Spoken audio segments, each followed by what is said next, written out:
Hey there, friends. I felt a nudge to give an oracle reading today and send us into a new week with, well, who knows what. Let's see.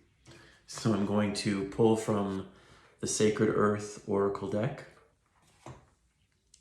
and let's open ourselves up to the guidance. Call on you with appreciation, with gratitude for some guidance, for some inspiration, for some clarity. Yeah. Just going to shuffle the cards around until I feel called to stop. Oh, this one's jumping out.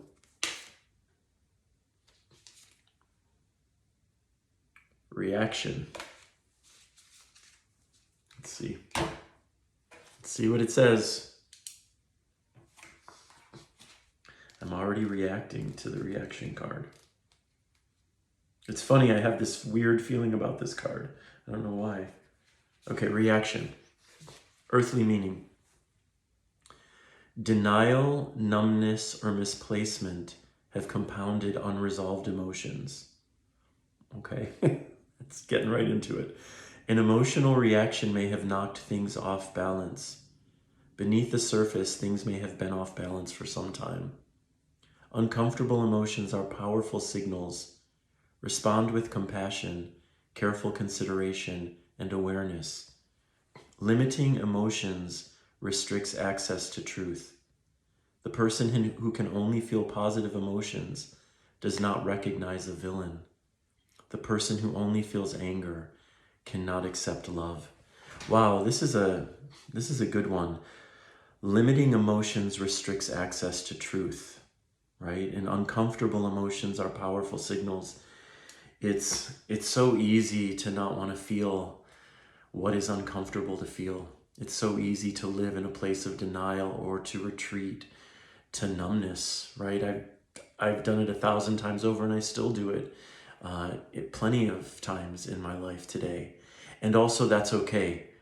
Like I've come to this place of understanding that choosing to numb is also a part of our path as human beings. And it's okay. I'm not going to judge and shame myself for those choices. Though those choices ultimately limit what we're able to access within ourselves, right? When I'm choosing to numb again and again to avoid feeling whatever it is I'm avoiding feeling, I'm giving energy to that feeling through my numbing.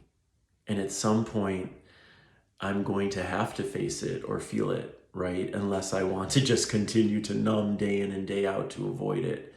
So all of these things for me are a part of this human experience. Choosing to feel, choosing to numb, playing with both of those, making space for both of those, and ultimately understanding, at least for me, that I'm here to feel, right? So, and I'm here to numb some too, but I want to feel, I want to be honest with what's going on inside. And I do ultimately believe that the only way to move, to get beyond anything is to move through it, even if we don't always get beyond it because we end up feeling it again. What am I trying to say? We don't have to be so terrified of the uncomfortable emotions. It's part of this experience. It's part of being here. And the more accessible, the more we make ourselves accessible to feeling whatever it is we're feeling, the more we make ourselves accessible to everything, right? We can't shut out joy without also we can't shut out sadness without also shutting out joy. We can't build walls to one thing without also building walls to everything on some level. Anyway, I'll keep reading. That was the earthly meaning. Spiritual meaning. Observe your emotions and consider what they are signaling. To a large extent, how you react and respond to life depends on how you perceive it to be. Step away for a while. Clarity requires balance and detachment. Let love be the catalyst for an enlightened outcome. Accepting your emotional self leads to being calm, composed, and blessed in every solution. I like that they bring in love here. Let love be the catalyst for an enlightened outcome. for me, when I am rooted in love, it does support whatever else it is I'm feeling. If I'm dealing with sadness, if I'm dealing with anger, if I'm dealing with envy, whatever it is, if I know that my commitment to self is a commitment to loving myself, no matter what, it creates this underlying support system to whatever it is I'm feeling, right? Because I know that through it and on the other side of it, I am going to be there to show myself love. I'm going to be there to support myself, to be my biggest cheerleader, to hold myself, to cradle myself. And when we can show up for ourselves with this kind of love and with practice and willingness and commitment, we absolutely can show up for ourselves with a universe of love.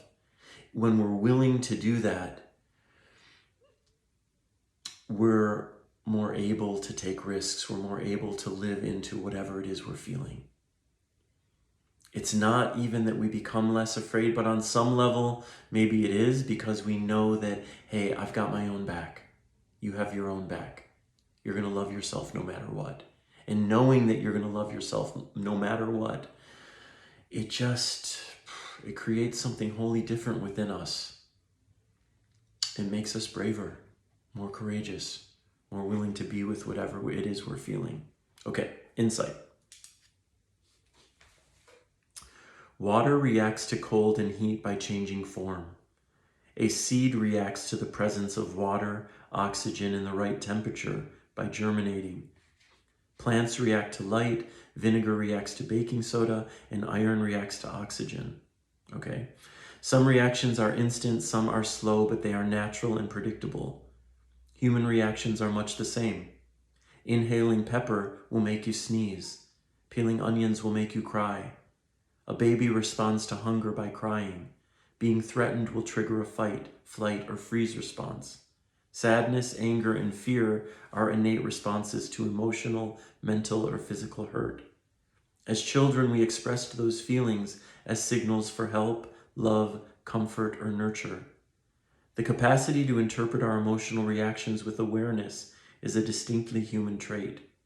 Not responding to your world is not possible. Expecting to manage, control, or deny innate reactions out of existence is like continuously turning up the heat and being surprised when the water boils. I forgot even what the card was. The card was reaction.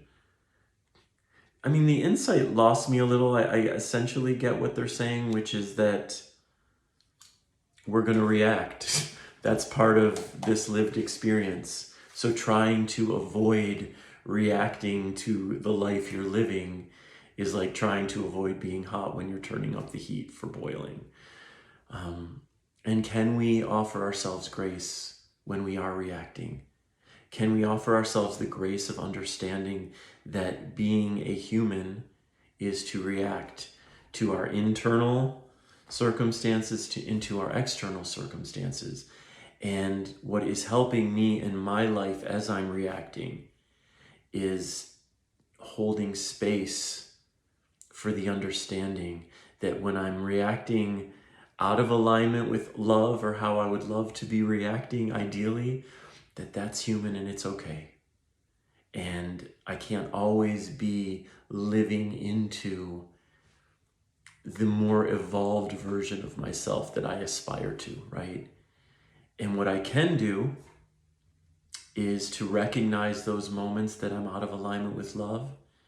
And as soon as I am able to get myself back in alignment, while at the same time giving myself grace, reminding myself, hey, it's okay, you're human. These types of reactions are all part of it. And I can choose to, when I'm numbing, to recognize, hey, that's human too. And to nudge myself into feeling the truth of what's going on whenever I'm ready and able. I don't know. I'm not feeling super eloquent with all this today, so I hope some of this was there for you, that you took something from this. And I also really invite you to share what you got out of this reading. How is it resonating with you? What realizations do you have to offer? What epiphanies, what wisdom, what insights do you have to offer? I'd love to hear it. And I love you. All right.